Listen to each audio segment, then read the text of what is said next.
In the Middle East, tensions are once again at the brink. Israel's former defense minister urges targeting Iran's supreme leader.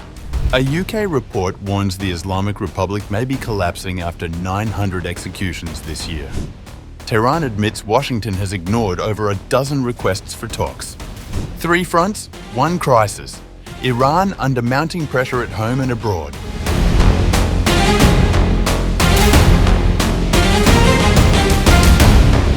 Israel's former Defence Minister Yoav Gallant has urged the government to prepare for another confrontation with Iran, stating that any future campaign should include the elimination of Supreme Leader Ali Khamenei.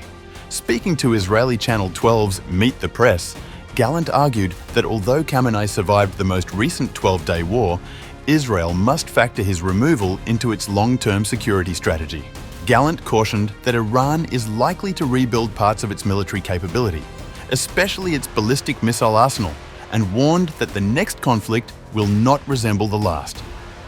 He emphasized that Israel's success in June was not only in striking nuclear facilities and degrading missile systems, but also in exposing weaknesses in Iran's intelligence defenses. According to Gallant, Tehran has yet to understand the extent of Israel's penetration.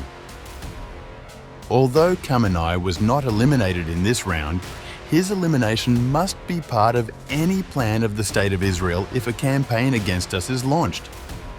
The main thing that is not talked about is that the Iranians do not understand how we penetrated them in terms of intelligence, and they do not know what we know.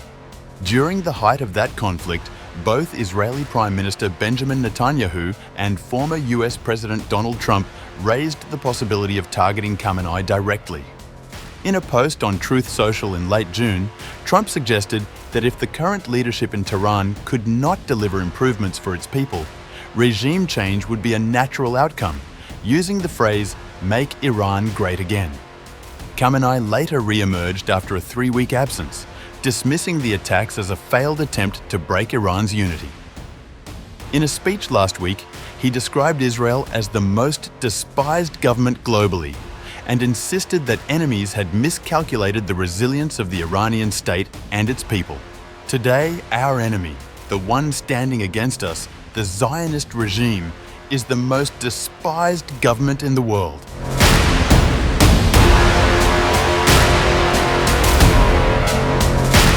A new report from the UK-based Henry Jackson Society warns that Iran's Islamic Republic is edging toward collapse as international concern grows over the regime's human rights record. The report cites findings from the United Nations, which accuses Tehran of carrying out nearly 900 executions this year, describing them as a tool of intimidation against its own people.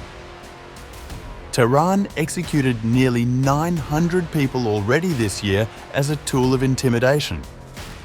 If the Islamic Republic falls, there is a danger that regime collapse could lead to a vacuum of governance that is accompanied by civil war. This is an outcome that must be avoided at all costs for the Iranian people, and every step must therefore be made to ensure that any transition is quick and painless. According to the Henry Jackson Society, a sudden fall of the regime could create a dangerous power vacuum and possibly trigger civil war.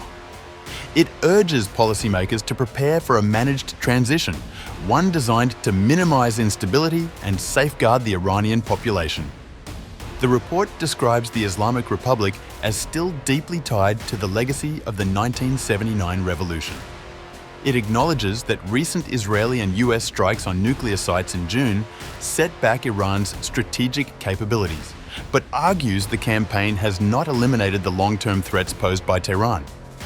Instead, the findings emphasize the importance of supporting Iran's opposition, which it characterizes as culturally liberal and oriented toward freedom. However, the report also notes that the regime's ability to suppress dissent heightens risks, as cultural resistance and economic discontent continue to feed off one another. The Henry Jackson Society concludes that the most promising path forward lies in preparing for governance after the regime, with a clear plan to avoid chaos. It argues that such preparation could both contain the threat Iran poses internationally and provide Iranians with a more stable and hopeful future.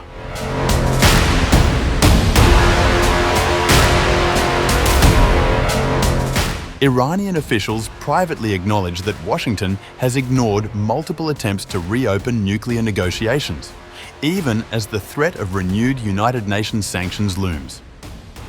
According to information obtained by Iran International, Deputy Foreign Minister Majid Takhtravanchi told Iranian editors this weekend that the White House had disregarded Tehran's outreach.